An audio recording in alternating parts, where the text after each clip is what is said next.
Өнөөдөр Монгол даяараа ганц л тулаанчийг хүлээж байна.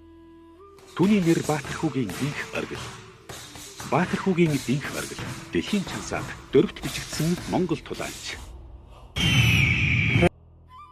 Түүнийг танигдуулах эхлэл нь Фискэл Эйж шоу. Улсын ерөнхийлөгч хүртэл тэднийг хүндэтгэлтэйгээр хүлээн авсан.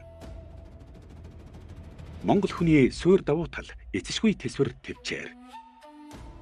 Тэр өглөө уурхайд ажиллаад шүн бэлтгэл хийдэг байсан. Би гэр бүл багийнхан Монголынхоо төлөө тулалддаг. Түүний эсрэг зогсох хүн дэлхийн авраг Фабришио Андради. Энэ тулаан түүний бүх замлын оргил мөч.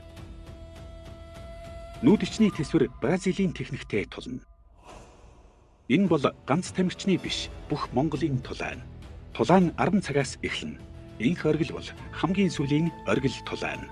Монгол тулаанчаа дэмжиж байвал лайк дараад subscribe хийгээрэй.